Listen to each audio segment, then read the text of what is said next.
Welcome, everybody. In this episode, we will examine how to stop dictatorships and correspondingly how to prevent democracies from sliding into dictatorship. We start by introducing the concept of a revolutionary autocracy.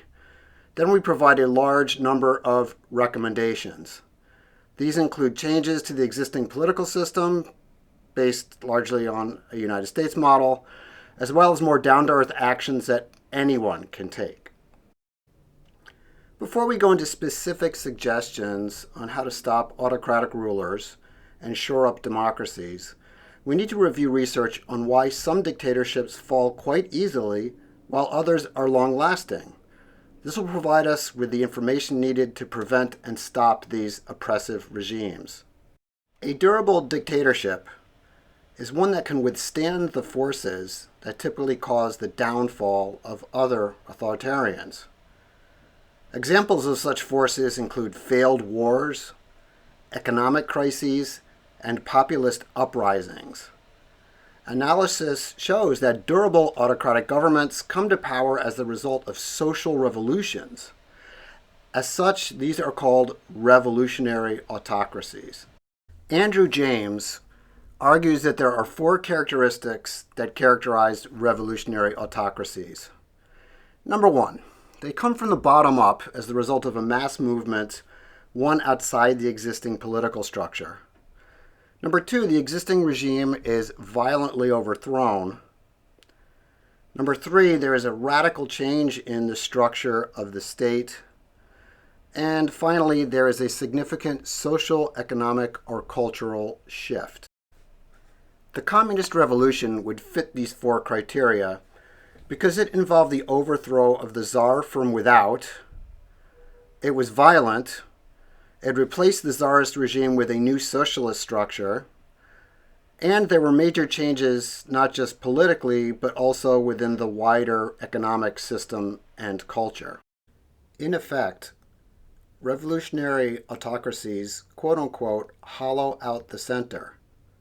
They cut out all of the existing governance and replace it completely with something new. There are no remnants of the older regime or alternate newcomers to get a place at the table. Autocracies with ruling parties also seem to be more stable. The party serves as a way to reward people for being loyal. People who might normally dissent are less likely to once they have a position with money and power. A weak state invites rebellion because it allows for the existence of competing power centers. For example, the Sandinistas in Nicaragua failed to eliminate the private sector and the Catholic Church, and these organizations were important in helping to defeat them. Lasting dictatorships thus managed to capture other people and organizations that could oppose them. These groups are incorporated into the ruling apparatus, and then they become complicit in whatever the ruling party does, and so, as a consequence, cannot go up against it. Finally, durable autocracies have a strong enforcement arm. The police and armed forces, when loyal to the regime, can repress any dissent. Riots can effectively be disbanded, houses searched, and people rounded up. Dictators can and have taken these lessons to heart, but they are also a guide for how to prevent autocracy from taking root. So here are a few tips on how to prevent a dictatorship. Please note that we are presenting these in a list format. We hope to discuss them in greater detail in future videos. Now, given what we have just discussed above, opposing power centers must be prevented from being incorporated into an autocratic regime. This includes politicians, members of the police and army, corporations, and religious organizations. In existing democracies, a related problem happens when powerful groups like companies or unions exert undue influence on the political process. Lobby reform is necessary to ensure that individuals and small groups have equal influence. Campaign contributions in the U.S. could be capped or regulated, for instance. Here we see those organizations that spent the largest sums of money on lobbying in 2019. If any party is in power for too long, corruption can set in. To counter this, there must be a periodic changeover for all government positions. Term limits and elections are two ways to achieve this end. Another change concerns the filibuster. This rule is now overused and causes gridlock, blocking the passage of legislation on both sides of the aisle. Societies should be as pluralistic and decentralized as possible. This can take the form of checks and balances within the government, as well as a system of federalism. Existing democracies need greater representation. This can be achieved in a number of ways. Gerrymandering could be replaced with a statistical process that gives different parties in a given geographic area equal representation. The Electoral College needs reconsideration, and there is debate as to whether it should be replaced by a popular vote. It's clear, given recent events, that voters need better information in advance of elections, ease of access to voting stations, and mail-in ballots. This, of course, needs to be done in a way that ensures voting security. Then there are changes that everyday citizens like you or I can make. It is possible for all of us to participate more in the political process. This can be done by marching, protesting, writing letters to your representatives in Congress. And of course, social media now makes it easier than ever to organize events like rallies and sit-ins. It also allows us to post and share. So the lesson here is to let your voice be heard, but let it be a voice backed by reason, logic, and science, not impulse or anger. Education is crucial for a democracy. Media literacy and critical thinking should be taught at every level of the school system. Students and adults alike need to be able to distinguish between truth and lies online. And other fields like history and civics are especially important to making sense of the news and to being an educated voter. A psychological shift is also necessary.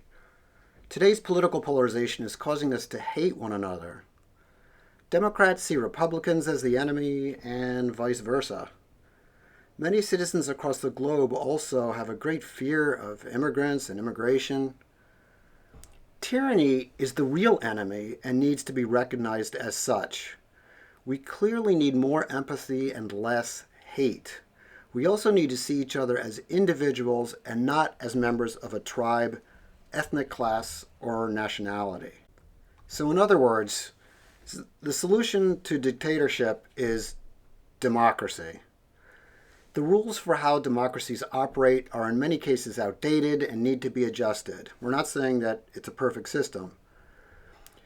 These kinds of adjustments are not going to be easy given all the other problems we're currently dealing with, but it has to be done. Secondly, we as individuals need to be more rational and to better understand the issues that we face. We need to approach these problems with critical but open minds. What does the future hold? Modernization and globalization are two forces that have been shown to promote a democratic liberal order.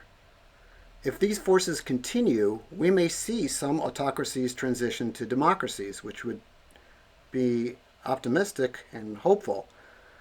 But if these forces weaken, then the reverse may occur, what is called democratic backsliding.